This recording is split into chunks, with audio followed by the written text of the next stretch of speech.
os nossos agradecimentos ao Quinteto São Francisco da Prefeitura Municipal de João Pessoa. Senhoras e senhores, vamos dar início à cerimônia de abertura do terceiro seminário Nordeste, Amor Exigente, com o tema Evoluir, Descobrir e Conhecer para se Transformar, realizado pela Federação de Amor Exigente, que tem como objetivo dar apoio às famílias e a todos que queiram se desvencilhar de comportamentos inadequados, bem como o envolvimento com drogas lícitas e ilícitas, cujos danos têm causado sofrimento e desestruturação familiar no país. Este seminário vem com o intuito de divulgar o programa e promover conhecimento às famílias e membros participantes da região. Dentre as metas do Amor Exigente está a de buscar conhecer a realidade das famílias nos diversos municípios do Norte e Nordeste que enfrentam problemas que vão dos comportamentos aos de dependência química e procurar, através do seu programa de metas em princípios básicos éticos, fortalecer os laços de confiança, cooperação e amizade entre os seus membros. Para compor a mesa diretiva desta solenidade de abertura, convidamos o presidente da Federação do Amor Exigente, Luiz Fernando Calduro.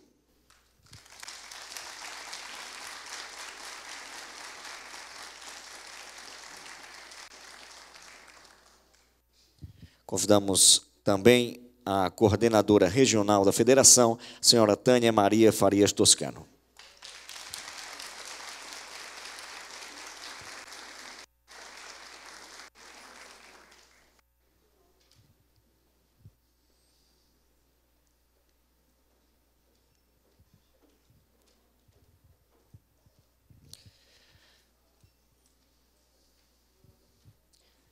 Para as considerações iniciais, convidamos a coordenadora regional da Federação, a senhora Tânia Maria Farias Toscano.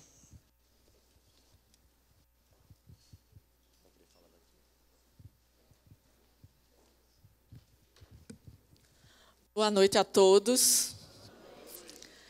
Como vai você? E que dia é hoje? Muito obrigada pela presença de todos vocês. É uma honra muito grande estar realizando esse evento aqui, o terceiro seminário do Nordeste de Amor Exigente, com o nosso lema Evoluir, Descobrir, Conhecer para se Transformar, né? Com amor exigente. Então, é uma alegria enorme. Eu quero saudar a mesa com o nosso querido presidente, o Luiz Fernando. Vamos dar uma salva de palmas para ele. Agradecer a cada um de vocês por ter se disposto a vir aqui a João Pessoa. Eu sei o quanto o nosso país está vivendo um momento de crise, mas muitas pessoas se programaram, acolheram o meu convite lá em Palmas, que eu fiz, né? Encontrei um casal que disse, olha, se fosse hoje eu não poderia ter vindo, mas como nós planejamos desde Palmas, nós estamos aqui hoje. Que maravilha, né? Então, eu quero agradecer primeiro a Deus, né, por ter me dado a vida e ter podido conhecer o amor exigente. Agradecer à minha família, que sempre me apoia, e à família Amor Exigente, que sempre me apoiou. O amor exigente, ele existe aqui na Paraíba, ele surgiu lá pelo final dos anos 1999, início de 2000, e foi um grupo de mulheres que, unidas pela dor, resolveram, tiveram conhecimento através do programa da Rede Vida, e se interessaram e buscaram conhecimento, e, a partir daí, o grupo começou a surgir aqui na Paraíba.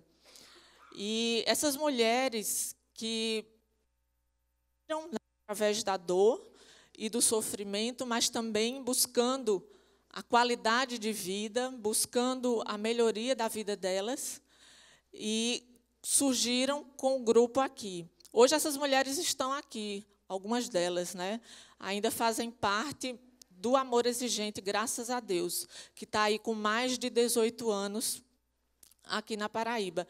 E eu queria só saudar a presença delas aí e pedir uma salva de palmas para Risonete Gomes. Pode ficar de pé, Risonete.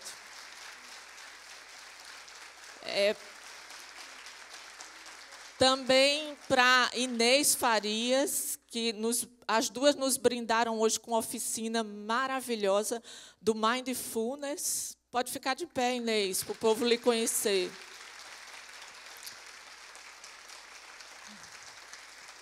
E a nossa queridíssima Alice Meirelles. Cadê você, Alice?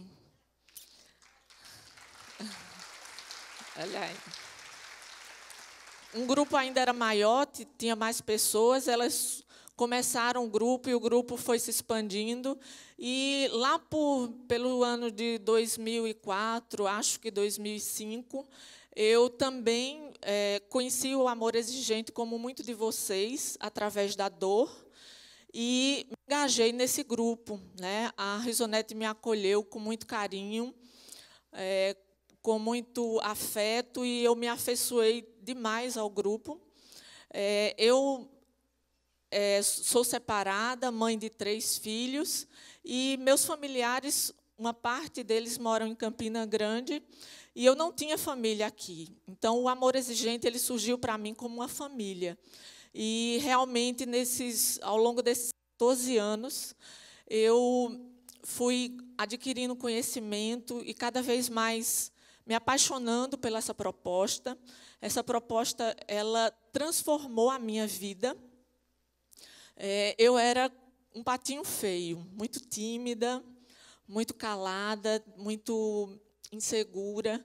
E, através do Amor Exigente, eu me revelei. Não sabia das minhas potencialidades, né? Quando eu cheguei ao grupo, eu fui buscar ajuda para o meu filho, e descobri que quem mais precisava ser ajudado era eu, né? Então, o grupo ele veio somar na minha vida, ele veio desabrochar realmente na minha vida. E, a partir dessa experiência, eu comecei a me engajar. Eu me lembro, Luiz Fernando, que um dia, assistindo uma palestra do Cacá, eu falei para o Cacá: Cacá, eu amei sua palestra e senti no meu coração o chamado para essa missão, mas eu não me sinto preparada. E ele olhou para mim e disse: você não se sente preparada? Eu disse: não. Ele disse: então, você está preparada. Se você dissesse para mim que está preparada, eu ia me assustar. Mas, como você está dizendo que não está preparada, então significa que você está pronta para ajudar. E, a partir daí, me tornei voluntária. A partir daí, logo um tempo depois, fui convidada para coordenar grupo. E, finalmente, surgiu o convite para me tornar coordenadora regional. E, dentro do meu coração, eu sentia essa vontade que essa proposta fosse amplamente divulgada dentro do nosso estado, né? Mas a nossa sociedade pessoense, não sei na região de vocês, mas existe muito preconceito, muito medo, muita vergonha e muito... as pessoas têm uma dificuldade imensa de se expor dentro de um grupo. Elas têm muito medo, muita vergonha. E nós precisamos quebrar esse preconceito, porque quanto mais as famílias não buscam ajuda, pior fica a situação dela. E, num grupo como Amor Exigente, toda a família é acolhida, apoiada e orientada. Então, quando o Luiz participou de um evento nosso em 2016, ele acreditou no trabalho que a gente estava desenvolvendo ali e disse: eu vou fazer um desafio, não foi, Luiz? Eu vou lhe fazer um desafio. E convidou para o Nordestão. E eu, de imediato, disse: eu aceito. Porque eu queria que a proposta tivesse essa visibilidade. E, graças a Deus, com muita luta e muita ajuda, só essa semana nós fizemos 3 programas, 2 televisivos e 1 na rádio. E ainda tem mais coisa por aí. E as pessoas chegavam para mim e diziam: mas eu não sabia que era esse o trabalho que você fazia. Ah, mas como é bacana o seu trabalho.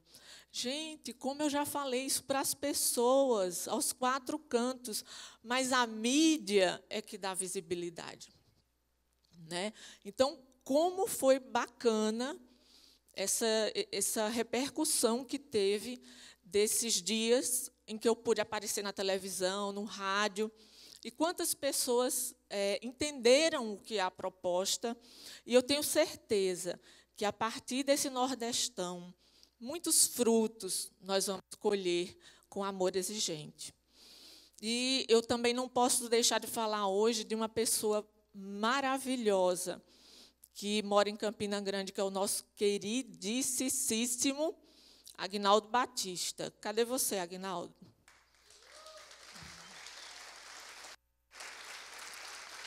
Aguinaldo também está no Amor Exigente desde os primórdios, né? E hoje desenvolvendo um trabalho belíssimo com Amor Exigentinho, que encantou nosso presidente. E ele disse, a partir do nosso evento em 2016, eu não largo mais esse Amor Exigentinho.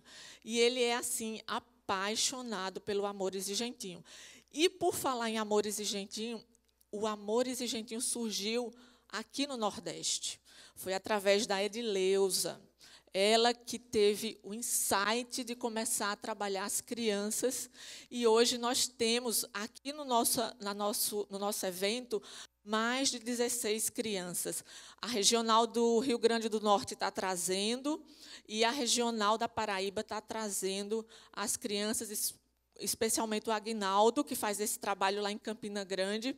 E isso significa que a nossa proposta ela não vai morrer, porque nós estamos trabalhando as crianças, nós estamos plantando a semente.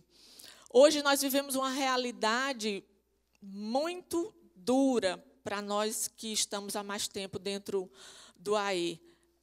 Hoje nós temos 2 lacunas, ou melhor, 3 lacunas. Né?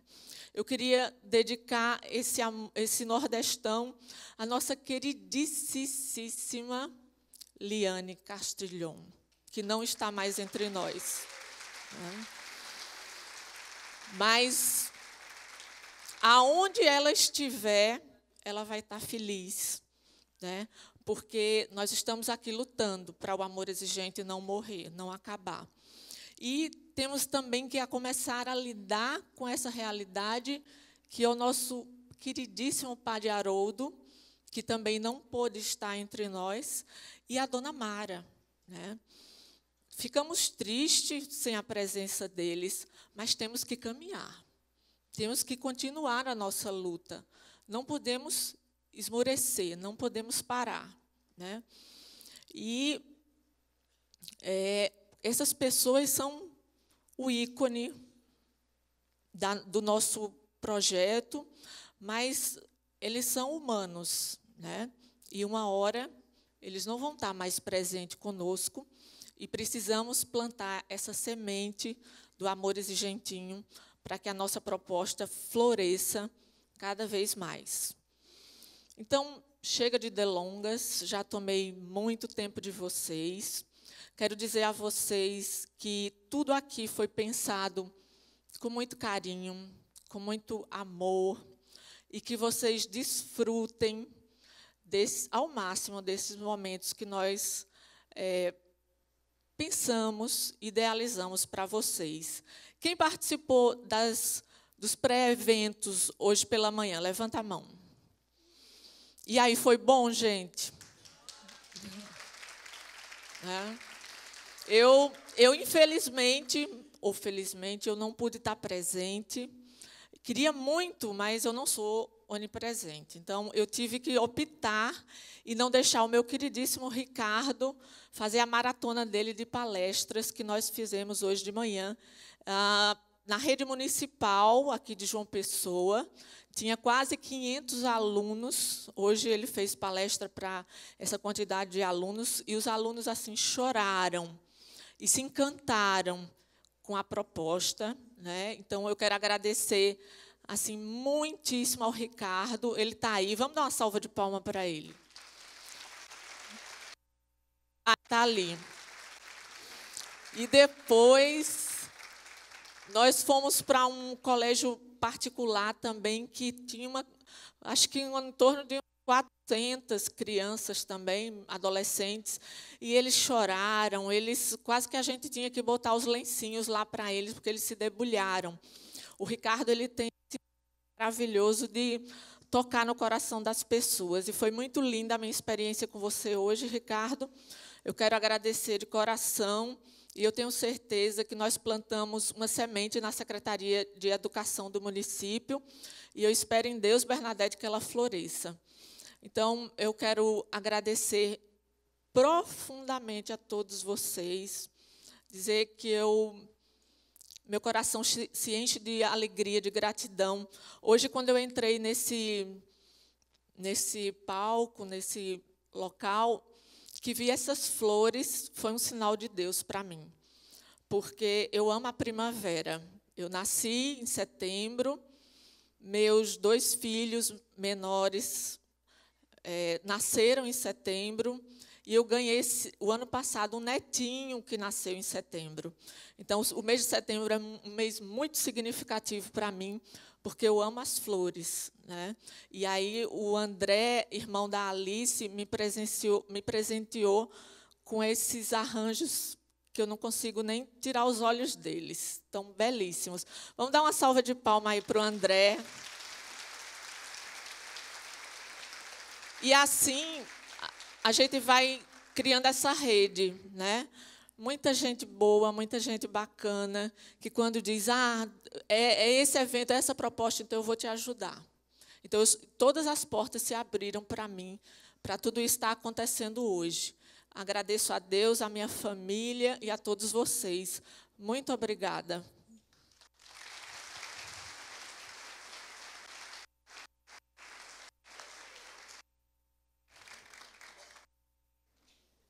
Tem a palavra o presidente da Federação de Amor Exigente, senhor Luiz Fernando Calduro.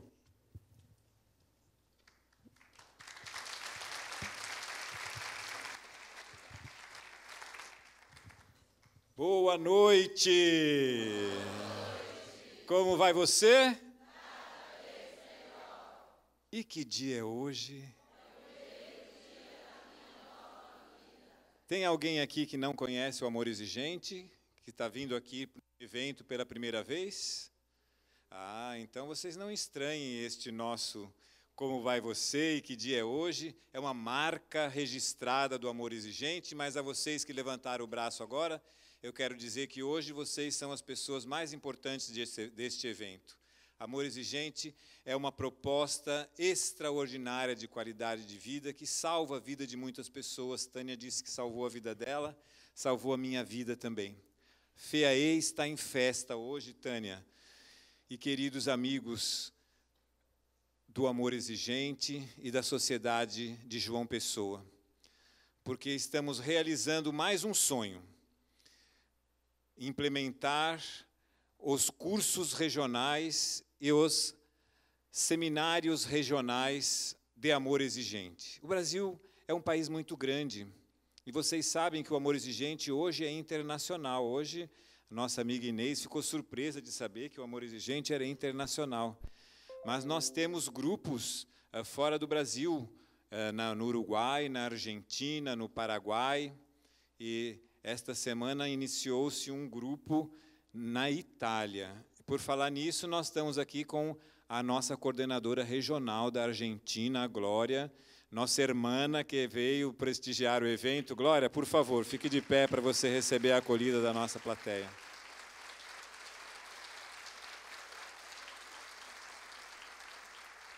Veio lá de longe, e a nossa família de Amor Exigente é isto mesmo. Tânia disse que ganhou uma nova família, cada um de nós ganha uma nova família, começa a fazer parte desta nossa família, que hoje chamamos de Família E. E eu não me arriscaria de dizer que o Amor Exigente tem um pai e uma mãe, porque Padre Haroldo e Dona Mara são mais do que isso, cada um deles são os nossos pais e as nossas mães. Cada um deles preenche esse papel bom, do carinho, da atenção e também da autoridade. Eles, com certeza, estão aqui hoje de coração, apesar de não estarem fisicamente por impossibilidades, mas com cada um dos dois que eu conversei, eles quiseram mandar um grande beijo e um grande abraço no coração de vocês. Sintam-se abraçados pelos nossos pais queridos e mães queridas, que são Padre Haroldo e Dona Mara. E, um pouquinho antes de nós subirmos ao palco, a Tânia estava aflita, porque ela convidou algumas autoridades das secretarias de Estado, da Educação, da Ação Social, do Comad, da Saúde, e ela estava aflita, falou, nossa, nós vamos ter que compor a mesa sozinhos, porque não veio ninguém.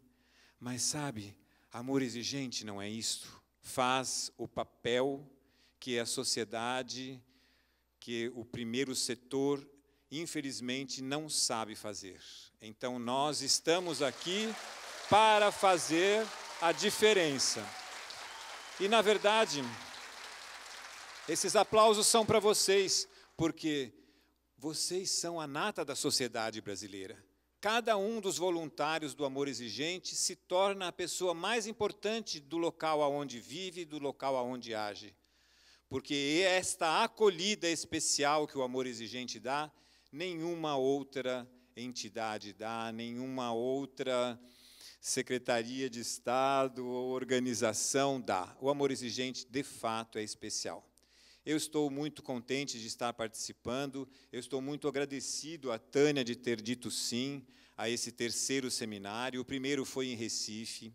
Estão aqui as nossas recifenses queridas, que também precisam ser saudadas com carinho.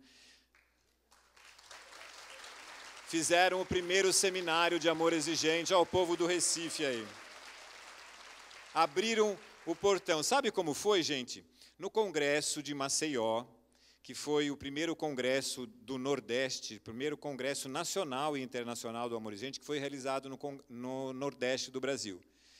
E quando terminou o congresso de Maceió, ficou um gostinho de quero mais, e ficou então um desafio. Carlos Alberto Torres, que foi o presidente da federação, um grande amigo nosso que me precedeu, ele lançou o desafio ali, olha, algum de vocês do Nordeste vai ter que assumir o primeiro seminário de Amor Exigente do Nordeste, e os nossos voluntários do Recife fizeram este carinho para nós e disseram sim. Aí, 2 anos depois, foi a vez de Fortaleza. E Fortaleza, que também está aqui representada com muito carinho, olha aqui, o povo de Fortaleza pode levantar. Foi a segunda sede do nosso evento. E agora, João Pessoa.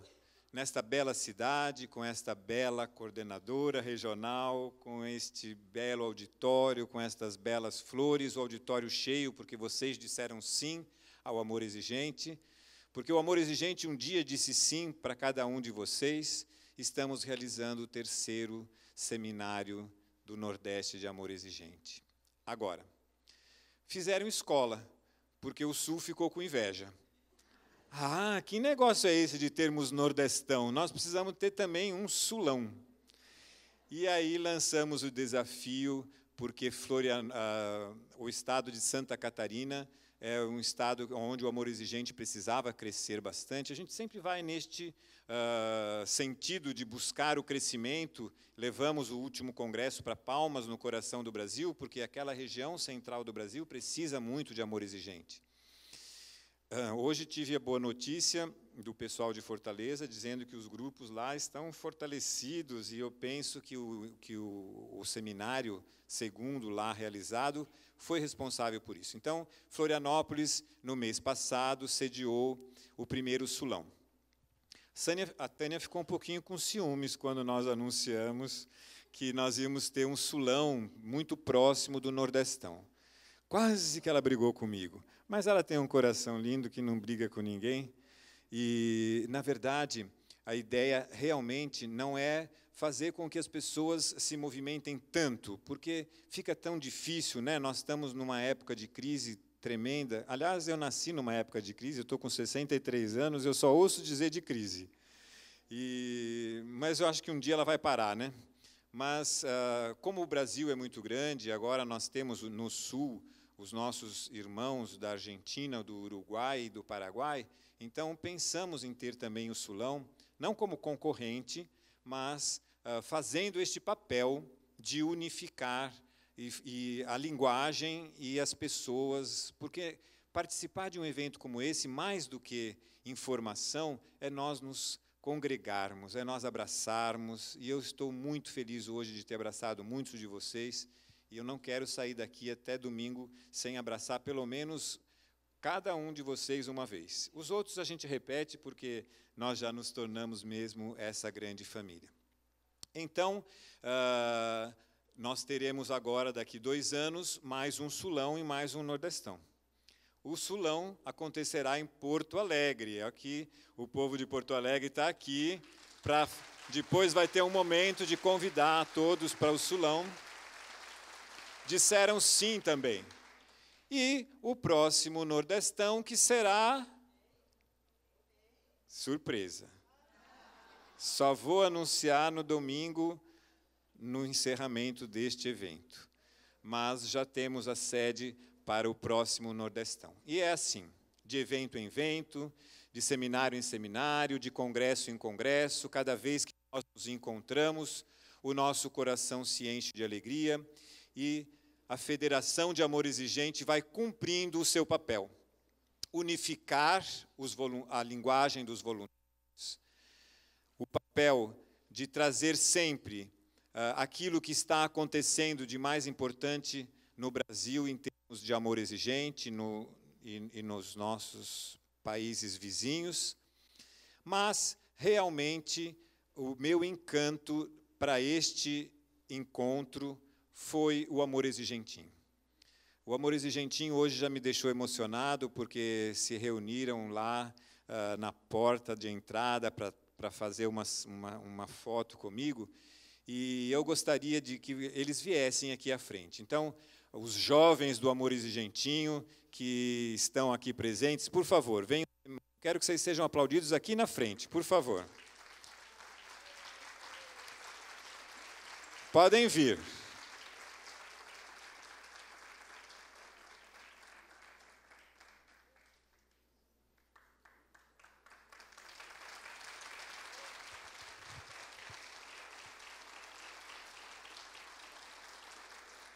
Pode vir aqui sim, olha aqui, vai dar uma foto bonita. Olha, Bernadette é a nossa... Bernadette tem que ficar de pé também, porque é a nossa coordenadora nacional de prevenção do amor exigente, que tem uma série de vertentes, mas, entre elas, o amor exigentinho. Olha, não é para eu ter me encantado e me emocionado? E isso pode acontecer na cidade de cada um de nós. A Bernadette vai dar notícias para vocês amanhã, que nós estamos preparando um material especial. Mas, olha, Tânia, precisava mais alguém além de nós? Nós completamos a festa de uma maneira linda. Algum de vocês quer falar? Uma saudação? Algum de vocês, Augusto, por exemplo? Só para dizer boa noite para eles. Boa noite a todos. É uma grande alegria cada um de nós estarmos hoje aqui, nesse terceiro seminário de amor exigente, onde a gente aprende a cada dia que a gente precisamos evoluir, descobrir e conhecer, para que cada um de nós possa ser transformado. E nada muda se eu não mudar.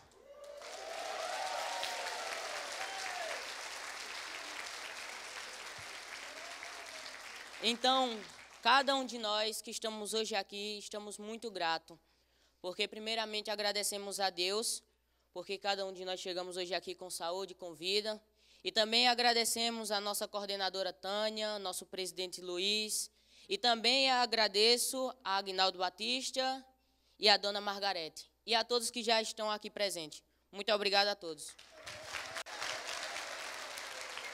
Quer falar mais deles? Quer chamar o Aguinaldo para fazer a foto? Aguinaldo, vem aqui para fazer uma foto com os meninos, por favor. Aí você declara aberto. Venha.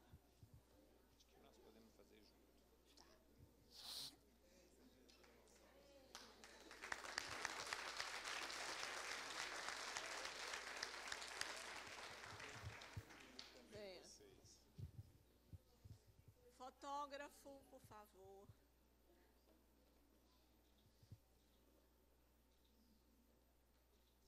Então, mais do que na esperança, na certeza de que o amor exigente, além de funcionar e dar certo, é perene, nós o que vamos fazer, Tânia? Declaramos aberto o terceiro seminário de Nordeste do Amor Exigente.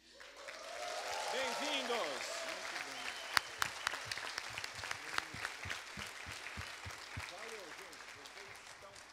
Agora sim, vamos à execução do hino nacional brasileiro e, em seguida, o hino de Amor Exigente.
Neste mundo conturbado e de ilusão, é preciso caminhar, meus companheiros, romper nossas amarras e grilhões.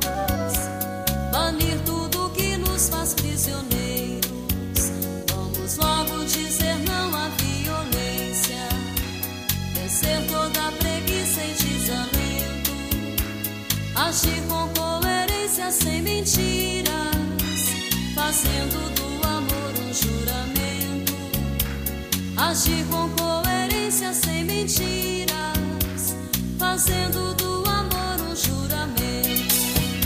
O amor é exigente, o amor é exigente, o amor é que deve preencher a nossa vida plenamente.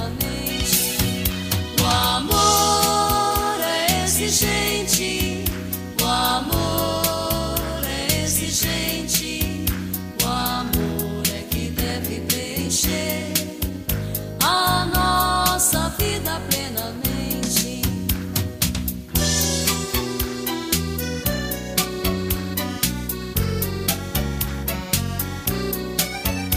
Nossa vida tem sentido, minha gente, quando é aproveitada para o bem.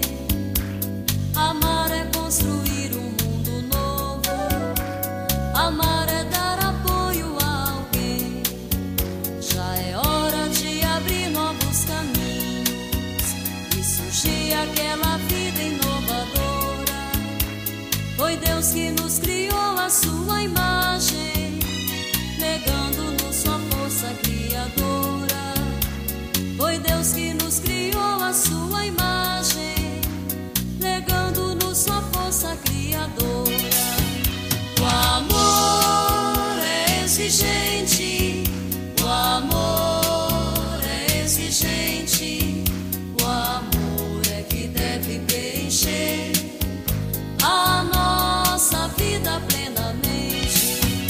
O amor é exigente, o amor é exigente, o amor é que deve preencher a nossa vida plenamente. O amor é exigente, o amor é exigente, o amor é que deve preencher a nossa vida plenamente. O amor é exigente, o amor é exigente, o amor é que deve preencher.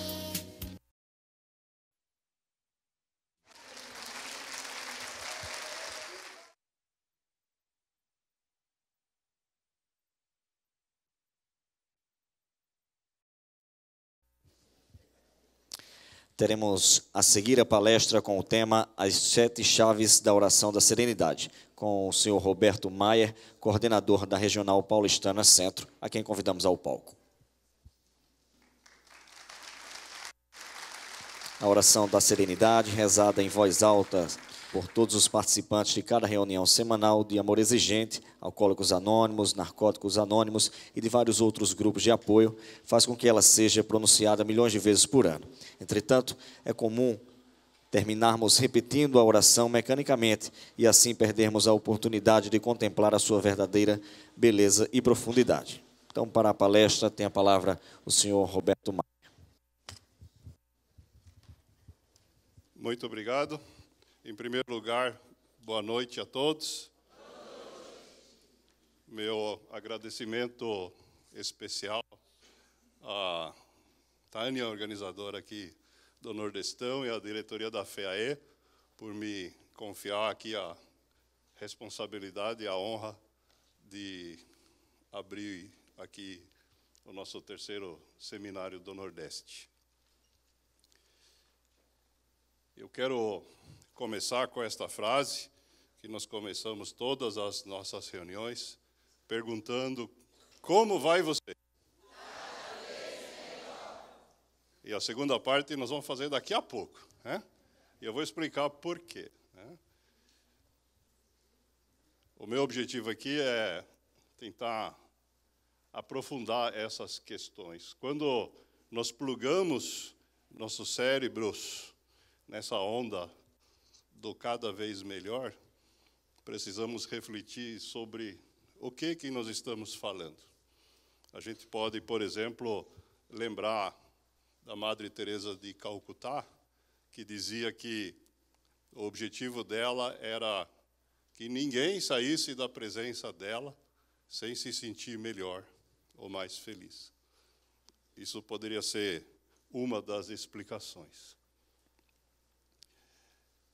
No nosso caso, nós temos a oração da serenidade, que é a essência da nossa espiritualidade pluralista, e que, de fato, nós compartilhamos com muitos outros grupos de ajuda, né? A oração da serenidade é utilizada desde os anos 40 pelos alcoólicos anônimos, posteriormente os narcóticos anônimos, todos os outros grupos de anônimos usam, e quando o Padre Haroldo iniciou o Amor Exigente aqui no Brasil, ele resolveu também adotar a oração da serenidade.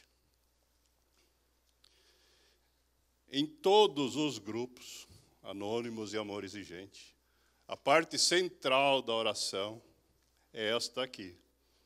Alguém nunca viu isto antes? Muito bem. Essa parte central, onde nós pedimos por serenidade, né, e que dá o nome propriamente à oração. No caso do Amor Exigente, nós temos um preâmbulo que foi inserido na oração. Esse preâmbulo ele foi criado por um interno da fazenda do Instituto Padre Haroldo, e que lembra da importância da gente fazer esta oração em grupo, que sozinhos nós estamos perdidos. E Padre Haroldo adicionou essas 3 palavrinhas aqui: força, fé e alegria, como ele fala, né? Muito bem. E aí, geralmente, a gente faz essa oração e fica quietinho, depois continua a reunião, e não... Eu, pelo menos, nunca me dei por satisfeito. Mas será que é só isso, né? Ela tem, nessa questão de nós trabalhar 2 universos, né? Uma semelhança com essa imagem aqui. Essa imagem aqui é uma fotografia de uma ponte de madeira que fica no Monte Olimpo, na Grécia. Essa ponte ela fica no final da parte da trilha que está preparada, cimentada, madeirada, para que as pessoas possam andar, para atravessar um riozinho. E depois deste rio, aqui mal dá para ver, começa uma trilha íngreme, cheia de lama, e que vai por dentro das nuvens que estão lá, desde que os antigos gregos adoravam a Zeus. Eu fui lá conferir, as nuvens estão lá até hoje. Da mesma forma, nos é dito sempre que a oração da serenidade divide as adversidades que a gente enfrenta na vida em 2 partes. Aquelas que nós temos que aceitar porque, infelizmente, não tem outro jeito. E aquelas adversidades que, se nós, de fato, agirmos, podem ser modificadas e superadas. Bem, isso é algo tão simples como uma chave liga-desliga, né? A gente divide o resultado em 2 grupos mutuamente exclusivos. Eu gosto de citar um lado desconhecido do Ayrton Senna. A adversidade é que muitas vezes nos move a fazer coisas que, de outra forma, a gente jamais pensaria que nos fôssemos capazes. Mas será que é só isso? Por que será que essa oração ficou tão popular, ao ponto que, se a gente for somar o número de reuniões que nós temos de Amor Exigente, de alcoólicos anônimos, de narcóticos, pelo mundo afora, provavelmente é uma das orações mais utilizadas no planeta. Não pode ser. Eu não me dei por satisfeito com essa explicação. E aí, então, eu resolvi estudar.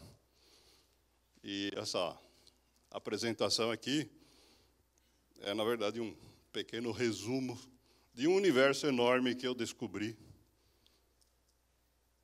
e que eu chamei das 7 chaves, né? Porque as chaves têm essa habilidade de abrir portas, né? Então, nós vamos abrir as portas da oração 7 vezes. Antes disso, eu queria aqui trazer só uma reflexão. Nós estamos falando de uma oração. Nós falamos no Amor Exigente que nossa espiritualidade é pluralista e, eventualmente, tem pessoas que questionam. Mas se vocês não seguem uma religião específica, nós temos gente no Amor Exigente de todas as religiões. Temos, inclusive, pessoas que não professam nenhuma. Então, que significado tem orar?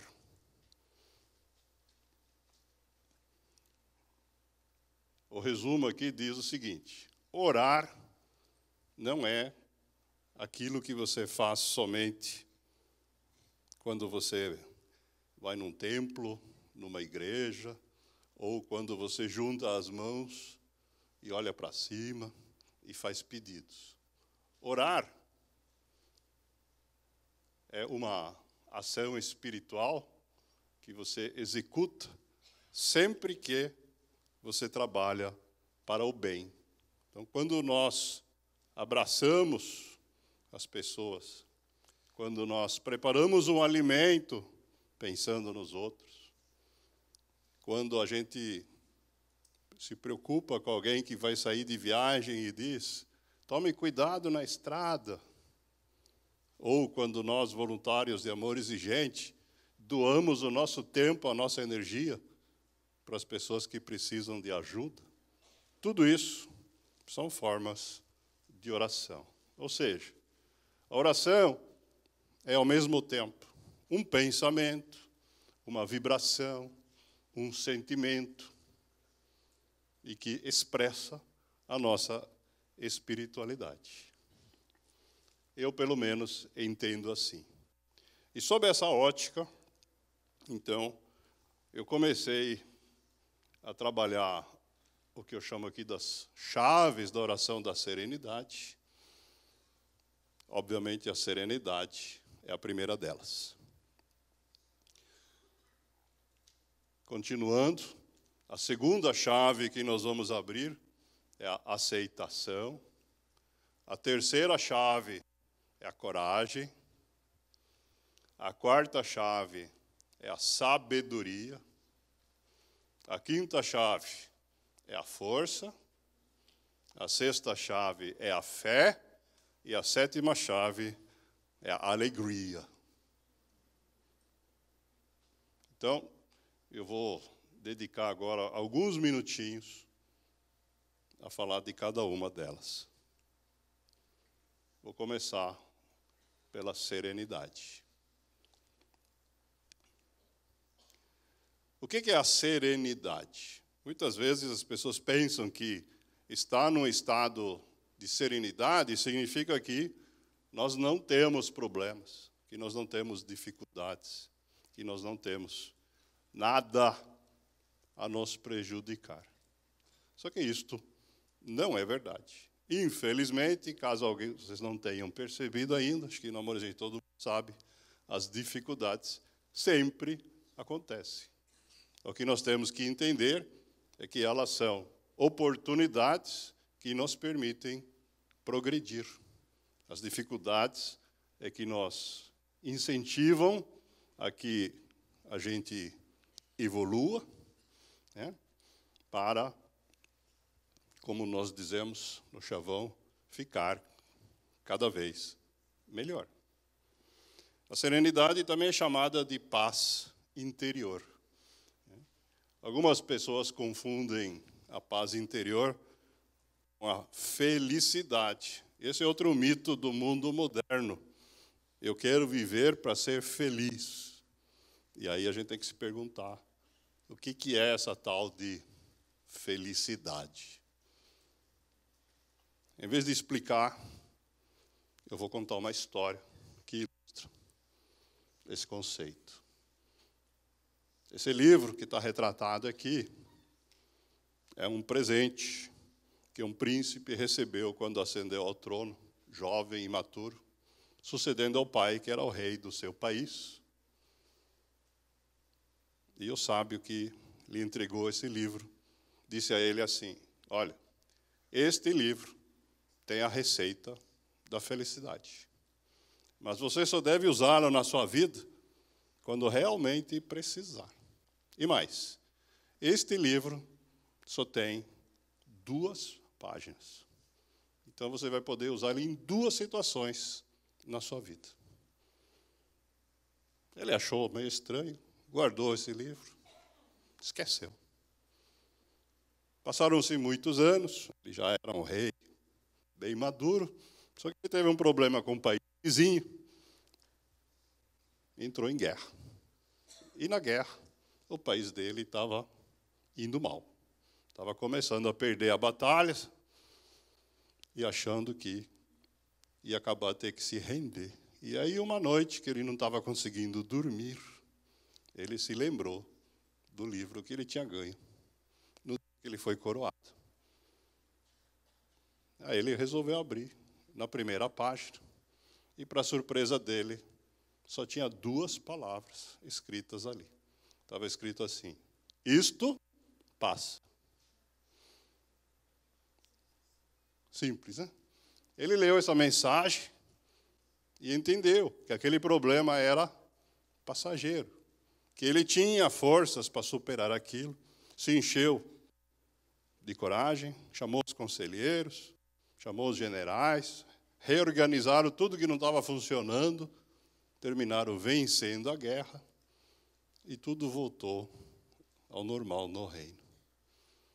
O reino foi melhorando, até que, já bem velhinho, quando estava tudo indo bem, aí ele se lembrou do livro de novo, né? Porque o livro fez a diferença na vida dele, e disse: agora eu quero saber o que está escrito na 2ª página. E foi buscar o livro, e o livro, quando ele abriu na 2ª página, tinha 3 palavras: isto também passa. Essa é a receita. A gente saber que tudo passa.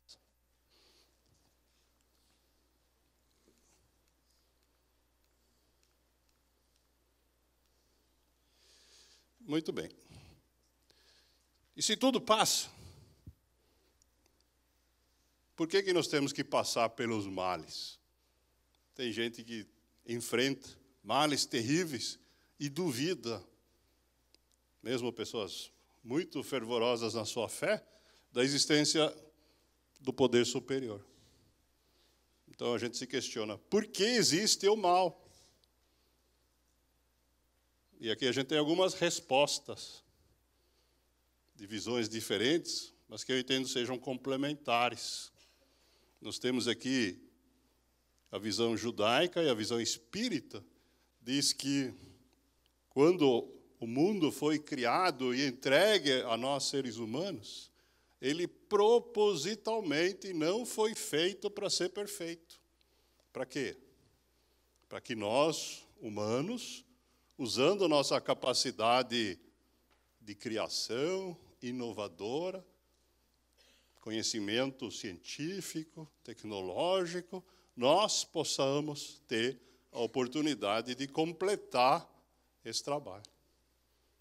E isso, às vezes, a gente não percebe, mas fazem poucos minutos nós cantamos o hino do amor exigente, e nós temos 2 versos que refletem exatamente essa ideia. Quando a gente cantou que Deus nos criou à sua imagem,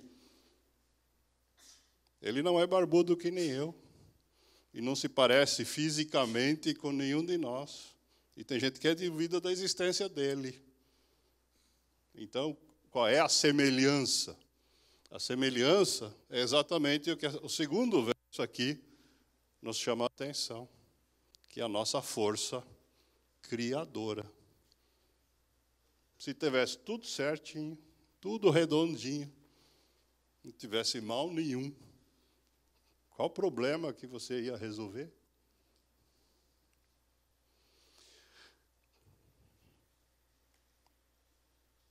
Por isso é importante, mesmo diante das adversidades, a gente repetir. Convido a que leiam junto comigo. A serenidade está comigo e é minha. Ela faz parte de minha vida e do meu dia a dia. Segunda chave, a aceitação. Primeira pergunta. O que nós devemos aceitar? Certamente não é tudo. A oração nos dá a resposta. Quando ela diz que nós devemos buscar a aceitação somente daquilo que nós não podemos mudar. O resto eu não aceito. Ou seja, aceitação não é sinônimo de conformismo. Essa é uma confusão tremenda que vocês vão encontrar até nos dicionários. Eu fui no Aurélio. Ele confunde as duas palavras como sinônimos, mas não são. E vamos explicar por quê.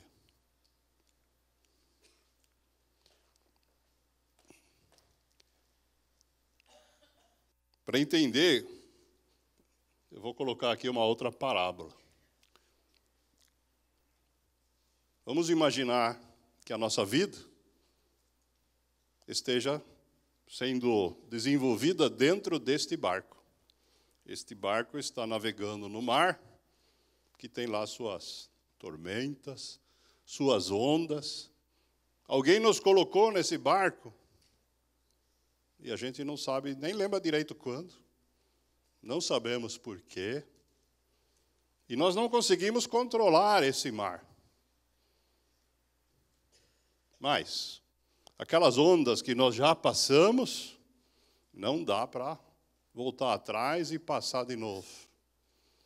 Se porventura você deixar cair alguma coisa desse barco para dentro do mar, é certeza que você nunca vai ter aquilo. Assim é a nossa vida. Ainda assim, a gente não aceita ficar nesse barco à deriva. A gente tem condições de escolher em que direção nós queremos navegar.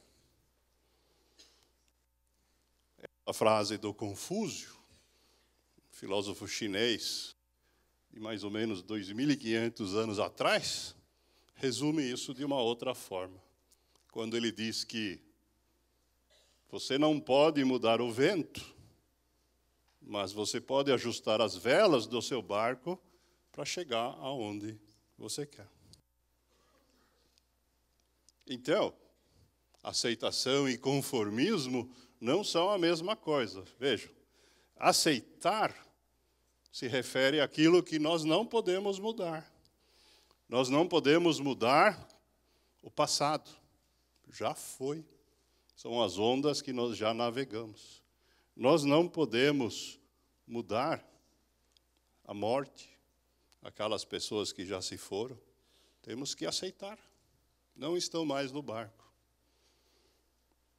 Conformismo seria a gente assumir uma postura de negação de ação em relação ao futuro. A gente dizer que nós não precisamos mudar. A gente se negar a agir, optar conscientemente por não fazer nenhuma transformação. E é por isso que a gente pergunta: que dia é hoje? É o primeiro dia que nós temos ainda a chance de levantar as velas. Está claro? Terceira chave. Coragem. O que é a coragem? A coragem é uma força que nos permite, quando a gente cai do cavalo, levantar de novo. Essa explicação é do Flávio Gicovati, psiquiatra, terapeuta, falecido há uns 2 anos atrás. Coragem pode ser ilustrada pela história dessa moça, essa Izete Nájila. É uma moça que, na adolescência, com 15 anos, desenvolveu um câncer e ela teve o braço esquerdo amputado. A paixão da vida dela era a dança do ventre. E aí, quando ela foi amputada, todo mundo disse para ela, agora não vai dar. Inclusive pessoas muito próximas, a família, os namorados. Só que ela não aceitou isso. Ela foi trabalhando isso internamente, desenvolveu sua coragem, e está aí a prova. Ela dança. Não só dança, como hoje ela é dona de uma academia que ensina outras pessoas a dançar.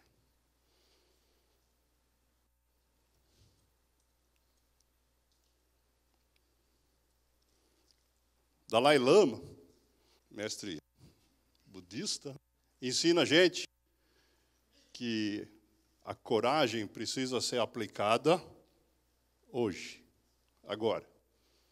Quando ele diz para nós assim, só existem 2 dias no ano nos quais você não pode fazer nada pela sua vida. São o dia de ontem, que já passou, e o de amanhã, que ainda não começou.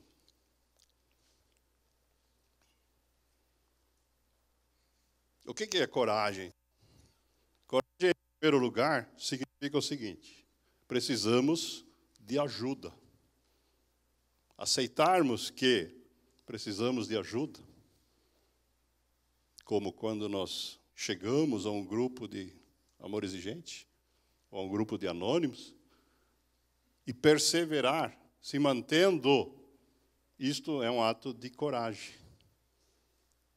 Essa coragem, segundo o Gicovati, é o antídoto para um sentimento que acompanha todo ser humano desde o nascimento, que é o desamparo. A partir do momento que a gente nasce, a gente perde aquela proteção que nós tivemos antes do nascimento, e a incerteza, porque ninguém sabe que dia que vão tirar a gente daquele barco que eu mostrei há pouco, né?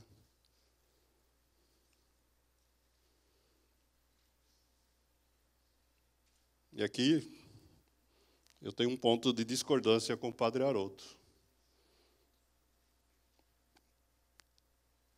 Coragem não é a negação do medo por meio do amor, na minha visão, como ele diz, né? Coragem é, na verdade, a capacidade da gente dominar o medo que a gente tem. Coragem é a capacidade da gente agir, mesmo quando a gente sente medo. É claro que o amor pode ser uma ferramenta importante para isso, mas negar a existência do medo pode ser perigoso. A gente nasce com coragem? Alguns sim. Como toda habilidade humana, ela pode ser desenvolvida. Existem livros escritos sobre isso. Por exemplo, esta Maria de Mello, uma psicóloga mineira, tem um livro chamado A Coragem de Crescer, onde ela dá uma fórmula para a gente exercitar como desenvolver a coragem. Eu não vou ter tempo aqui de explicar, mas queria chamar a atenção só para o último ponto. A gente se prepara com a ajuda de um monte de gente, mas lá no final, para dar aquele primeiro passo, para provar que nós temos coragem, só depende de nós. Coragem não se empresta de ninguém.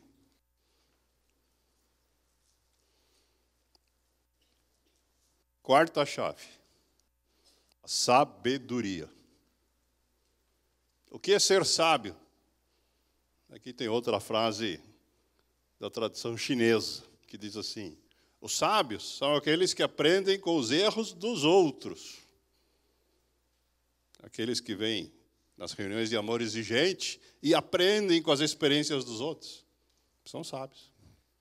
Aqueles que aprendem com os próprios erros são tolos, mas ainda estão no caminho.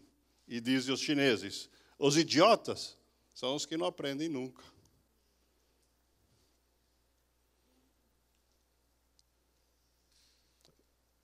Eu gosto de contar aqui muitas histórias, né? Vou contar mais uma aqui, né? O que é um médico sábio? Às vezes nós temos um problema de saúde, a gente vai consultar um médico e ele dá um diagnóstico que nós colocamos em dúvida. Será que ele está certo? E aí eu convido vocês a pensar, caso a gente externe essa preocupação ao médico, como é que este médico reage? Tem médicos que, se você disser a ele que você quer consultar outro profissional antes de dar continuidade ao tratamento, ele acha que você está desconfiando dele. Vai dizer, não, se quiser consultar outro, trata com ele, porque você não confia em mim. Não é verdade? Tem outros médicos que levam isso numa boa. Não, é bom você consultar, porque quanto mais gente olhar para o seu caso, mais chance de descobrir mais coisas sobre o seu caso nós vamos ter. E a pergunta é, qual desses médicos é mais sábio? A paródia aqui do filme do Woody Allen ilustra exatamente esse dilema. Outra questão relacionada com a sabedoria é essa frase que muitas vezes nós escutamos, que diz assim, a pessoa recebe, por exemplo, uma sugestão de uma ação que ela deve tomar e ela diz assim, não, eu não consigo. Quando eu escuto essa frase, eu lembro sempre do seguinte: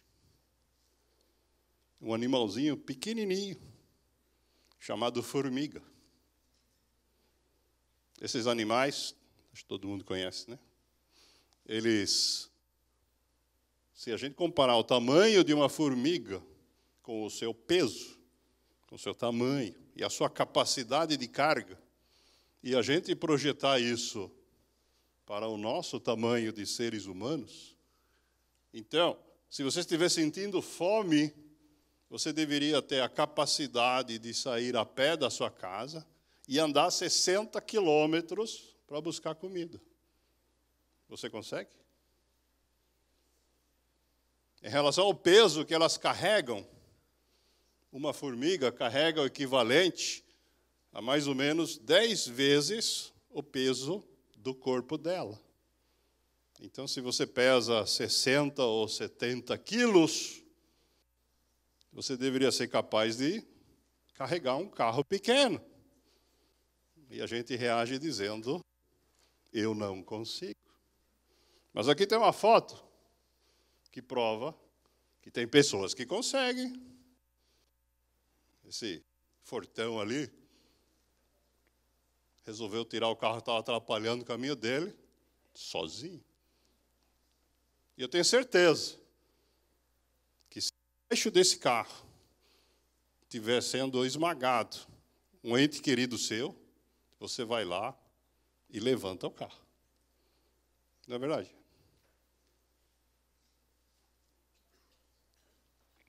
Bom, então eu digo o seguinte, digo isso nas reuniões do meu grupo, toda vez que a gente escuta alguém dizer, eu não consigo, traduzam por ter ouvido.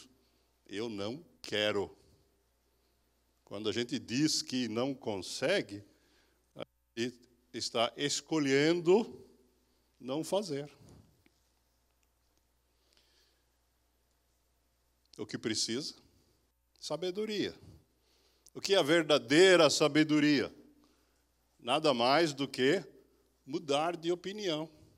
Isso não sou eu que inventei. Aqui, de novo, nós temos fontes as mais diversas, né?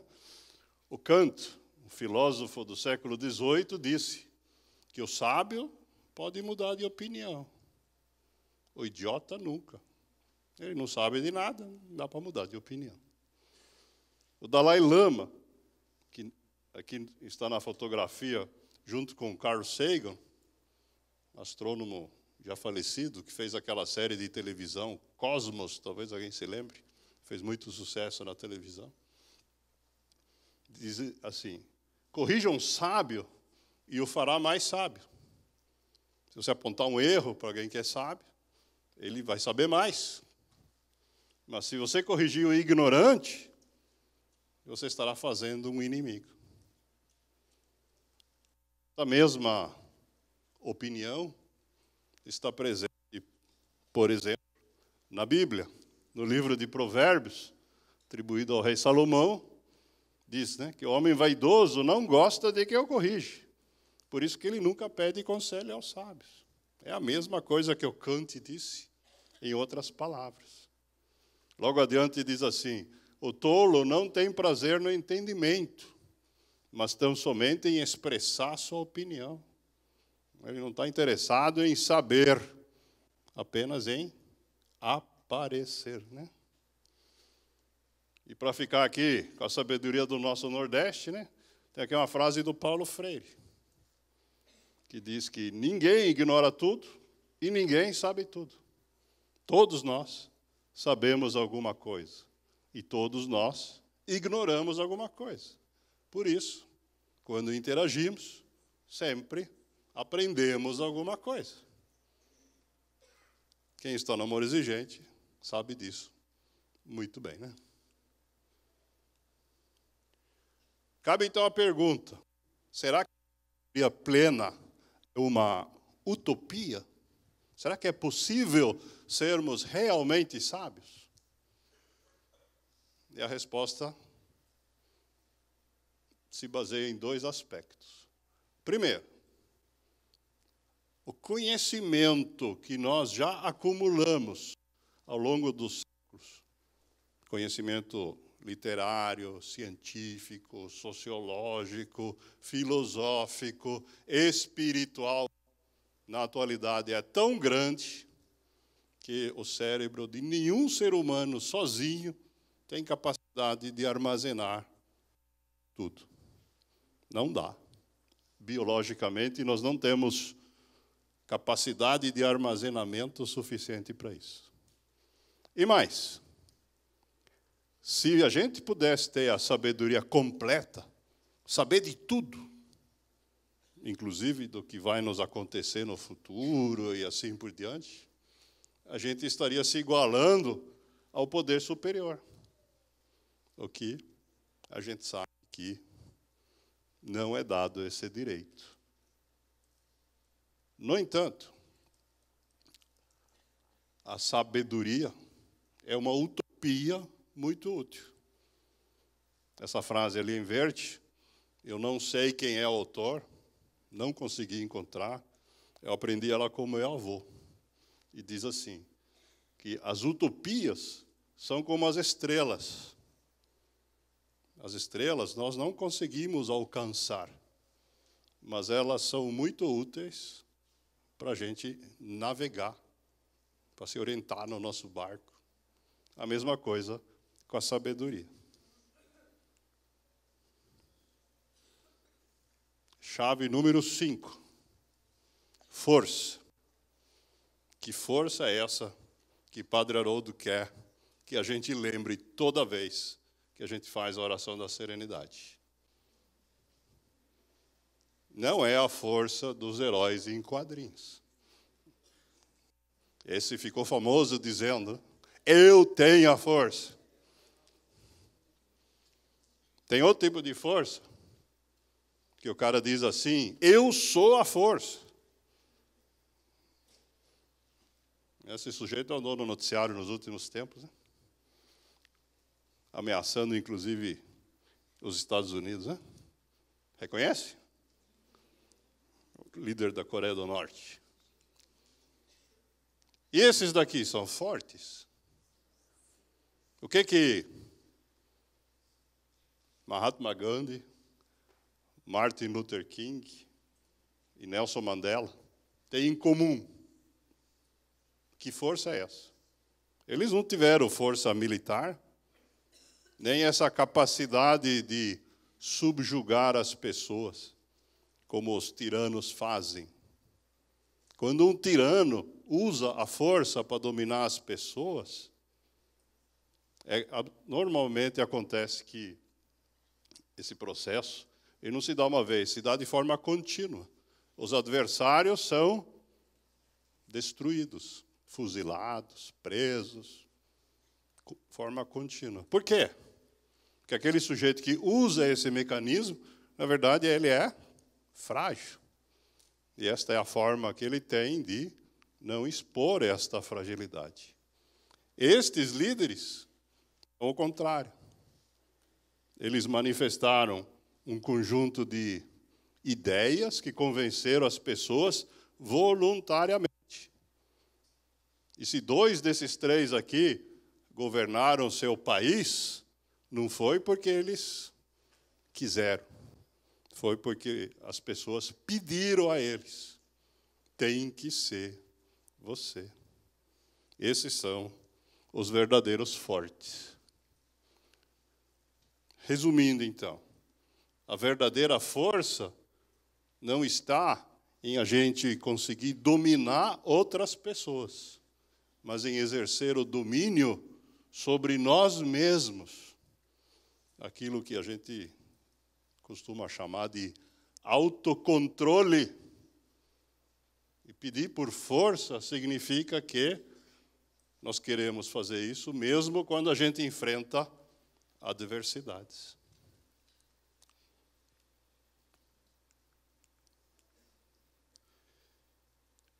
O autocontrole também dá para ser desenvolvido, ok? Nem todo mundo tem isso.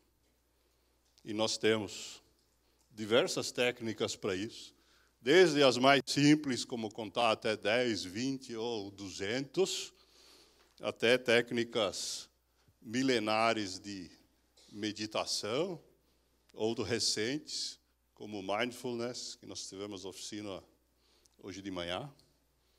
Mas o importante aqui é que todas elas têm em comum. A primeira coisa que nós precisamos é fazer silêncio. O autocontrole exige autoconhecimento. E para a gente olhar para dentro, a primeira coisa que a gente precisa fazer é ficar em silêncio, quieto. Sexta chave, a fé.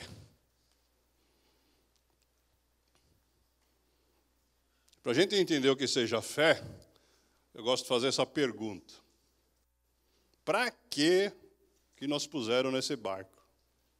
Para que nós estamos aqui, neste planeta?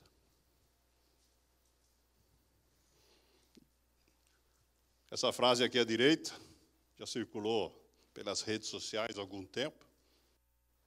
É uma parábola que compara o resultado desse raciocínio com as redes Wi-Fi. São Tomé, da nossa era, não funciona. Aquela história de ver para crer. Quem viu o Wi-Fi?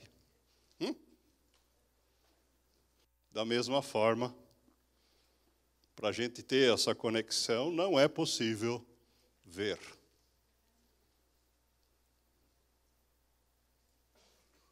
E essa é uma contraposição, só ela é um tema riquíssimo para a gente trabalhar, mas que é a contraposição entre a fé e a razão.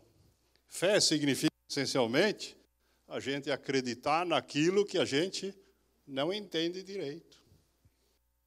E aí, quando o mundo passou pelo chamado Renascimento, começou o desenvolvimento científico mais acelerado, depois veio o Iluminismo, Revolução Francesa, democracia, tecnologia, e uma aceleração que vem até os dias de hoje, mas que levou, desde a época do Iluminismo, final do século XVIII, a fazer com que as pessoas acreditassem que a fé era, na verdade, uma forma ultrapassada de viver. Porque a fé é cega, ela não enxerga. E a razão é a base da ciência, onde as coisas podem ser comprovadas.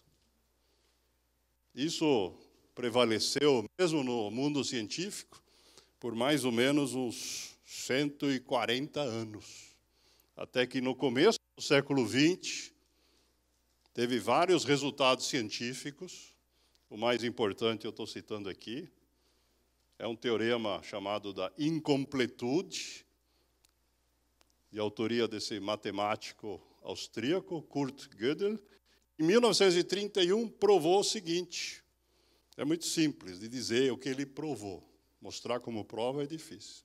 Todo mundo aqui conhece a aritmética elementar, certo?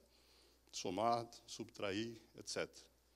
O que ele disse é o seguinte: é possível, num mundo tão simples como o da aritmética, escrever afirmações que a gente não pode provar, nem que sejam verdadeiras, nem mostrar um contra-exemplo para provar que são falsas. É o que os matemáticos chamam de indecidíveis. Ou seja, o que ele disse é que a razão tem limites. Não é possível provar nem a aritmética elementar por inteiro, muito menos as coisas mais sofisticadas. Tem muitos outros resultados que eu não vou citar aqui, mas para entender aqui, eu gostaria de fechar essa questão da fé, colocando aqui o que se chama de um paradoxo.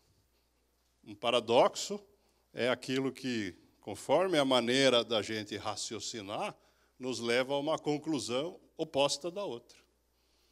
E o paradoxo que eu estou citando aqui é a questão do livre-arbítrio, no qual todos nós acreditamos, senão nós não seríamos capazes de nos transformar. Do outro lado, para quem acredita no poder superior, que se diz onisciente, que sabe de tudo. No nível da razão, essas duas questões são mutuamente excludentes. Porque se tem alguém que sabe de tudo, inclusive do que vai nos acontecer daqui a pouco, amanhã, depois, etc., então não adianta eu escolher nada. Do outro lado, se eu escolher, então aquilo lá não é verdade. Acontece que este raciocínio, ele se dá no nível da razão, no nível do conhecimento, da minha capacidade de compreensão atual. No nível da fé, eu não preciso provar nada. Então, no nível da fé, eu consigo fazer com que essas duas ideias coexistam. Eu não consigo explicar, mas eu posso aceitar que as duas existam. E mais, tem muitos exemplos na história do conhecimento humano de coisas que a gente não sabia explicar e que, num determinado momento, passaram a ser explicáveis. Só para dar um exemplo, existem algumas reações químicas que aqui no planeta não acontecem. Então a ciência achava que eram impossíveis. E quando essas experiências foram replicadas dentro da Estação Espacial Internacional, na ausência de gravidade, elas aconteceram. Porque o que impedia era a gravidade. Claro que, há 200 anos atrás, ninguém pensou nisso. Essa mudança da nossa compreensão ao longo do tempo, da nossa inteligência, faz com que isto possa mudar. Hoje, esses conceitos formam um paradoxo.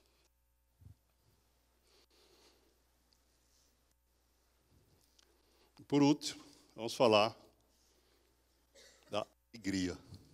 Que alegria é essa? Nós estamos falando aqui da alegria perene, aquela que dura. Nós não estamos sendo convidados ao fazer a oração da serenidade numa alegria de um momento passageiro. Não.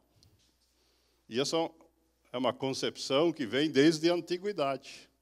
Sócrates, filósofo grego, já disse há 2.600 anos atrás, quase, que a alegria da alma constitui os belos dias da vida. Buda disse que quando a mente é pura, a alegria continua como uma sombra que nunca te abandona. E se formos pegar autores recentes, como o Bernard Shaw, né, um dramaturgo irlandês, autor de peças de teatro famosas, né, ele disse: essa é a verdadeira alegria na vida, ser útil a um objetivo que você reconhece como grande. Esse cabe como uma luva nos voluntários de amor exigente. Né?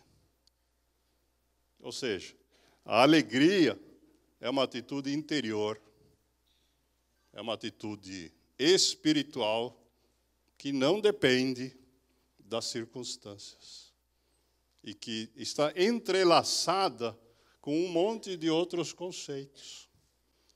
Por exemplo, com a autoestima. Tem pessoas que não se permitem apreciar aquilo que recebem. Há pessoas que são bem-sucedidas, empreendedores, que criam suas empresas e ficam vivendo o medo de perder tudo. Eles perdem.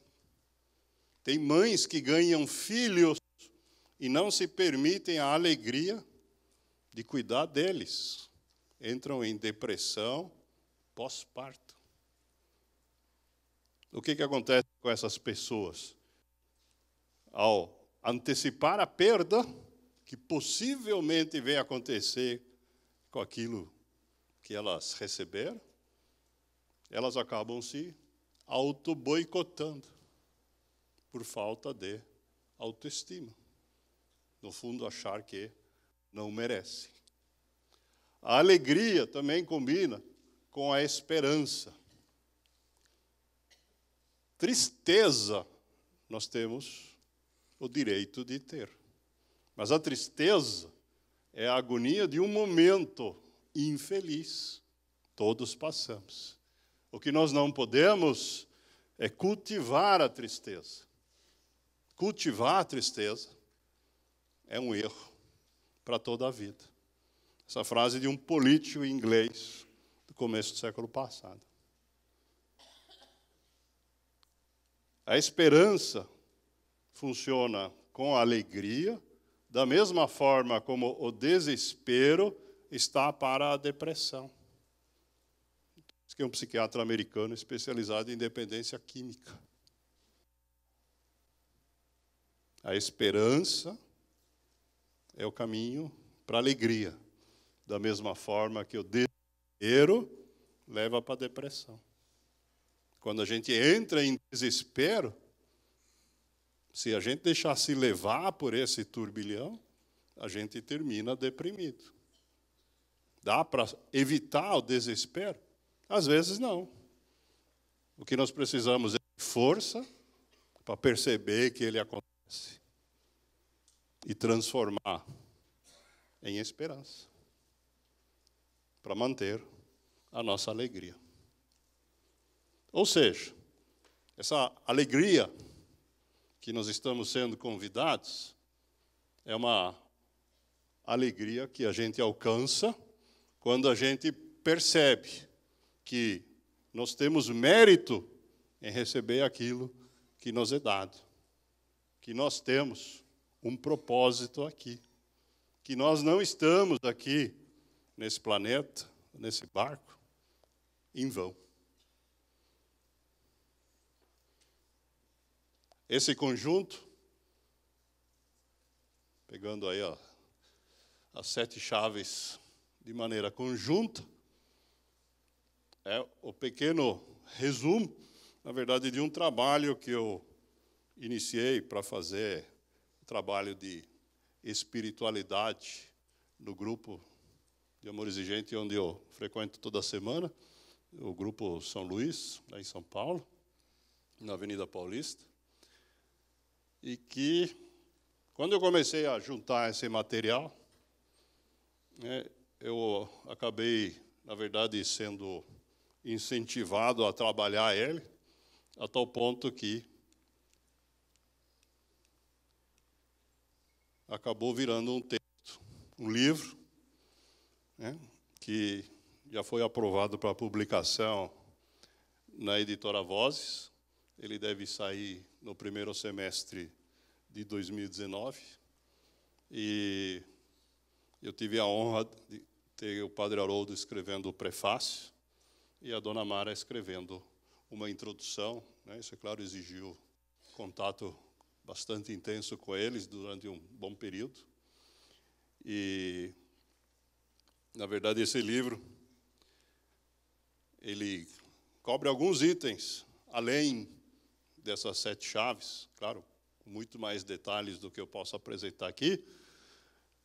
A gente optou primeiro por falar alguma coisa sobre as origens da oração, que é uma coisa muito mal explicada, Ninguém sabe direito, mas tem algumas coisas interessantes.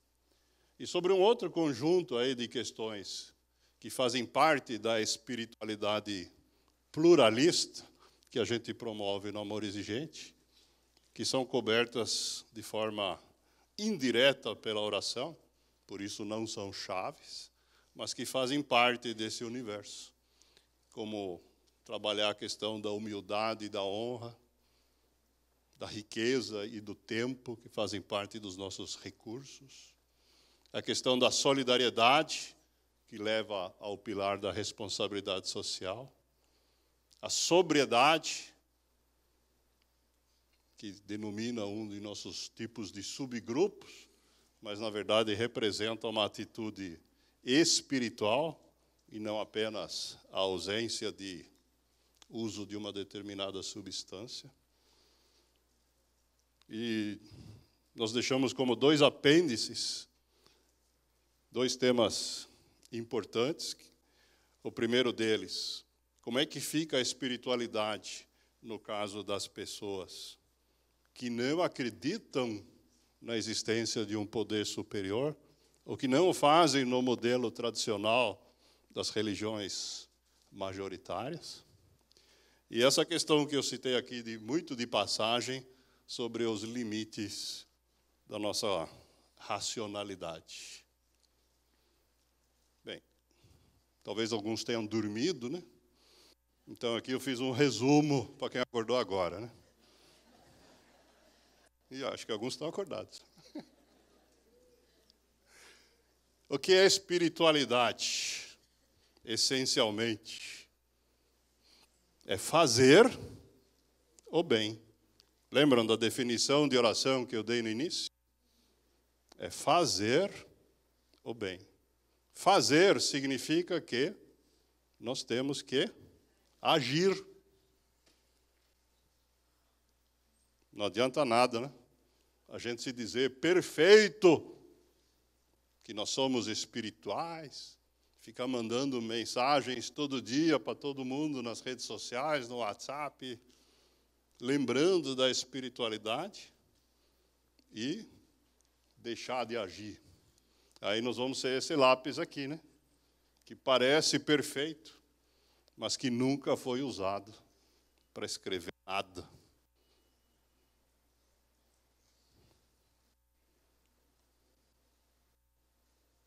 Muito obrigado.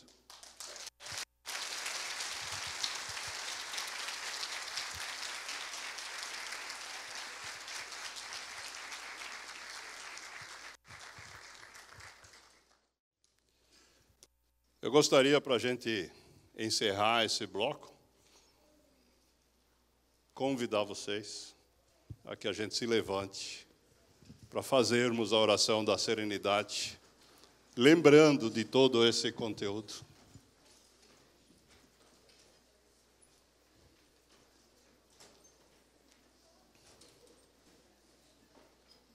Formando aí uma grande roda.